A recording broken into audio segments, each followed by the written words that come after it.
La mente humana, lejos de ser un espacio sereno y armonioso, fue concebida por Sigmund Freud como un escenario de conflictos internos permanentes.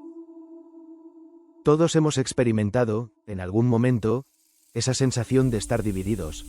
Un deseo nos empuja en una dirección, mientras otra parte de nosotros lo frena, lo juzga o lo reprime.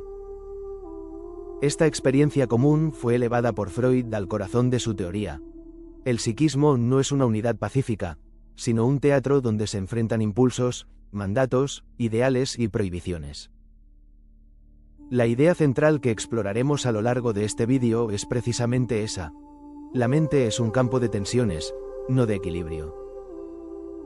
Freud propuso que dentro de nosotros actúan tres grandes instancias que no siempre se llevan bien: el ello, el yo y el superyo. En su obra El yo y el ello, 1923, describe al ello como la fuente primitiva de nuestros impulsos, gobernado por el principio del placer, que busca gratificación inmediata sin preocuparse por la realidad.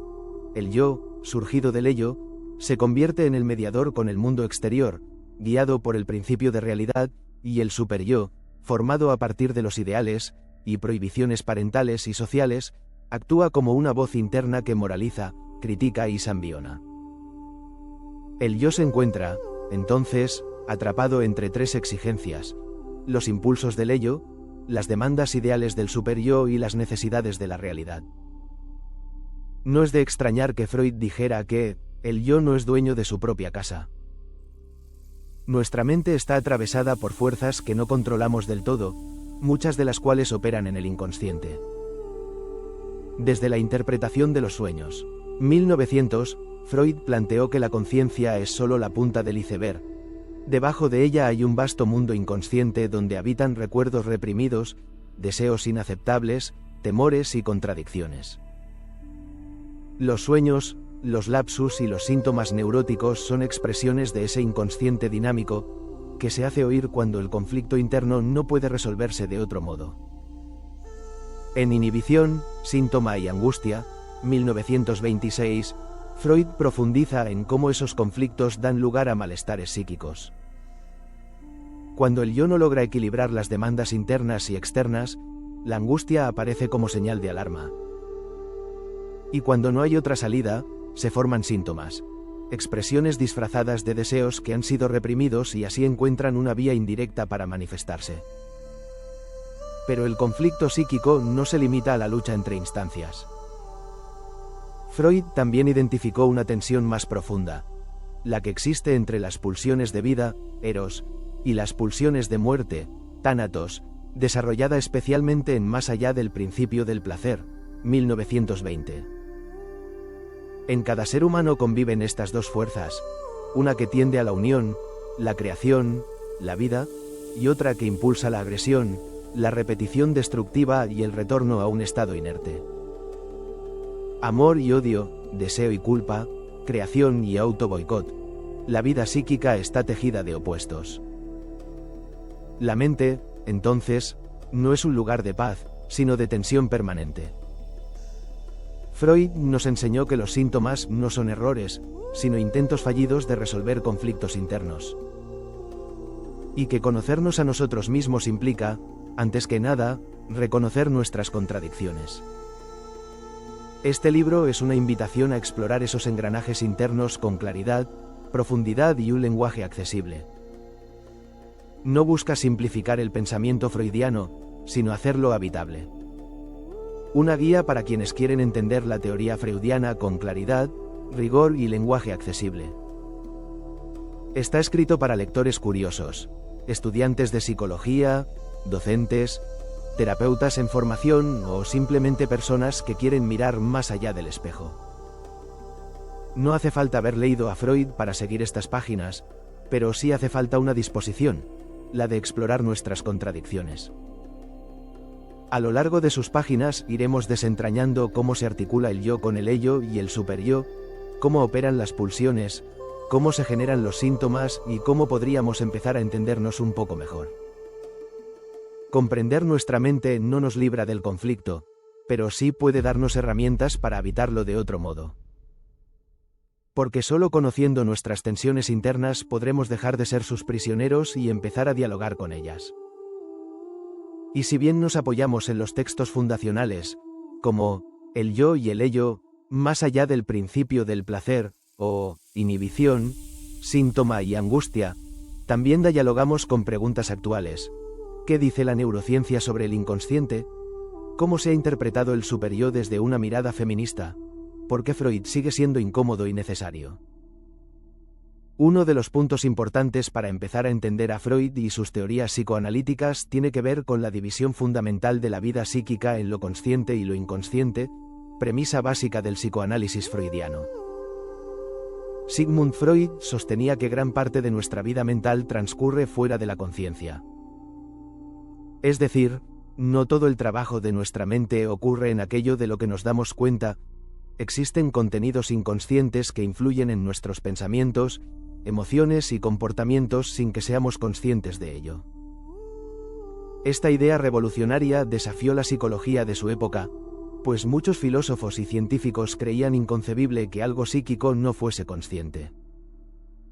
Sin embargo, Freud argumentó que fenómenos cotidianos como los sueños o la hipnosis, y por supuesto los síntomas neuróticos, demostraban la existencia real de procesos mentales inconscientes. ¿Qué entendemos por consciente? En términos simples, la conciencia es la parte de nuestra mente de la que nos damos cuenta en un momento dado. Por ejemplo, ahora mismo usted es consciente de las palabras que está leyendo, de quizás la posición de su cuerpo o algún sonido de fondo. Freud señalaba que ser consciente es, ante todo, una descripción basada en nuestra percepción inmediata. Podemos imaginar la conciencia como una linterna que ilumina solo una pequeña porción del escenario mental. Aquello que cae bajo su luz es consciente, el resto permanece en la oscuridad inconsciente. Ahora bien, un hecho cotidiano es que los contenidos de la conciencia son transitorios. Una idea puede ser consciente un instante y luego desaparecer de la conciencia en el siguiente momento, aunque quizá pueda volver más tarde. Por ejemplo, puede que recordemos fugazmente un recuerdo de la infancia y luego éste se desvanezca de nuestra mente consciente. ¿Dónde estuvo ese recuerdo mientras no lo pensábamos? No podemos decir que dejara de existir por completo, porque más tarde podemos recuperarlo. Freud llamó a ese estado latente o preconsciente. La idea no estaba en la conciencia, pero podía llegar a estarlo fácilmente en cualquier momento.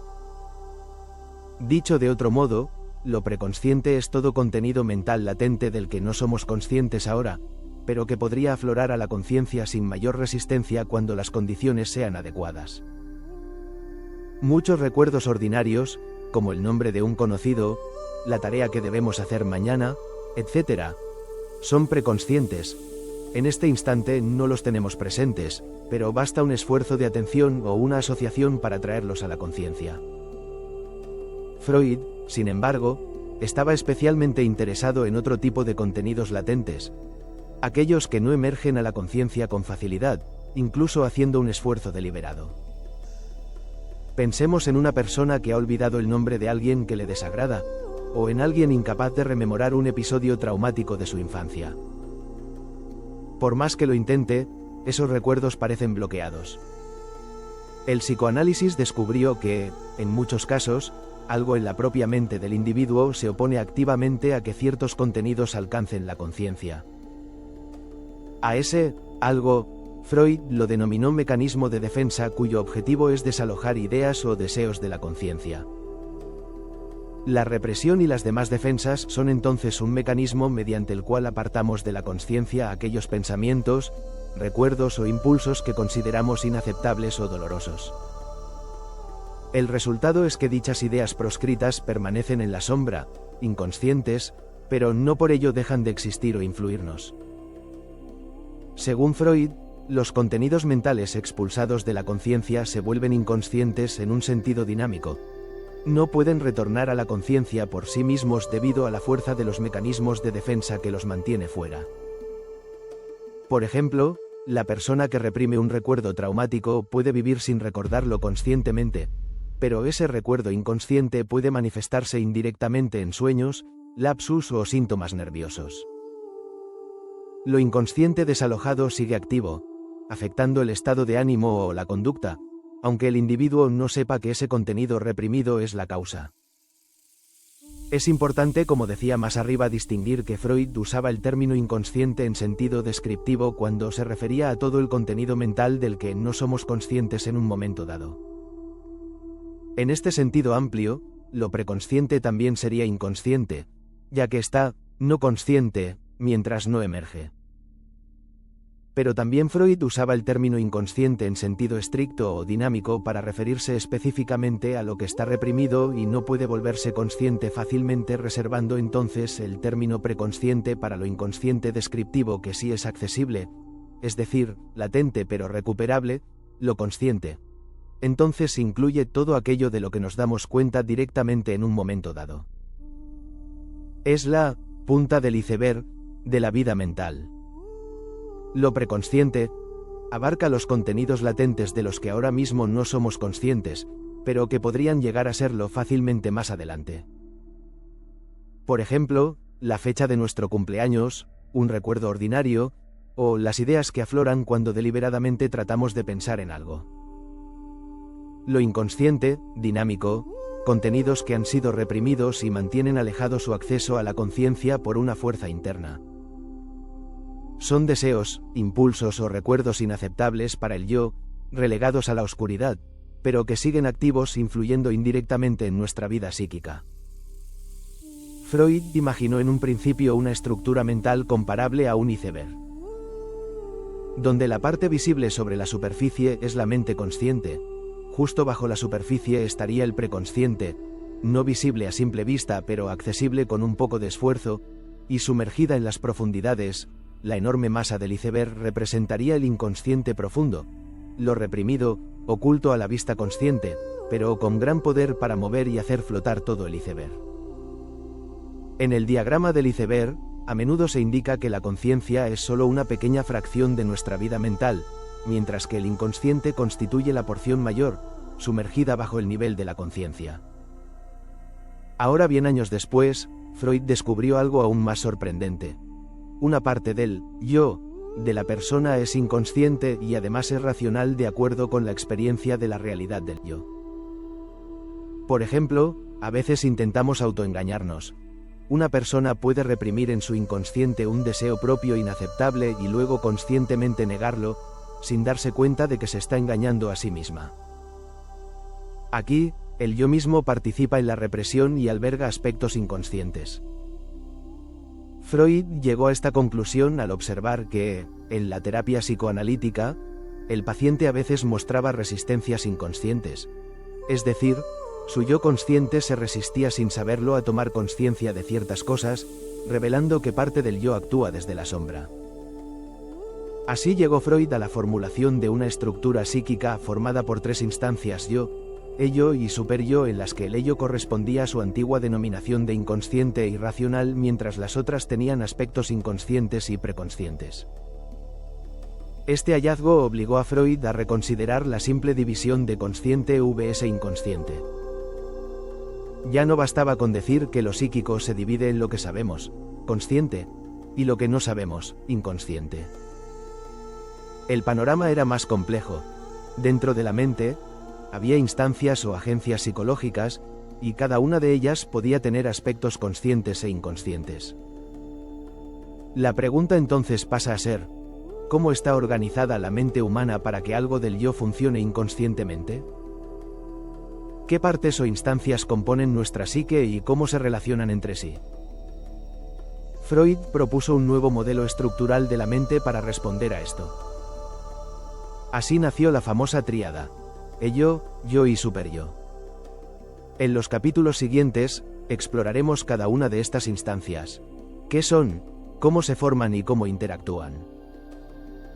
Veremos que el yo, aquello que normalmente consideramos nosotros mismos, en realidad es solo una parte de nuestra psiquis, surgida de las interacciones entre nuestros impulsos más básicos, el ello, las influencias y normas aprendidas, el superyo y la realidad exterior.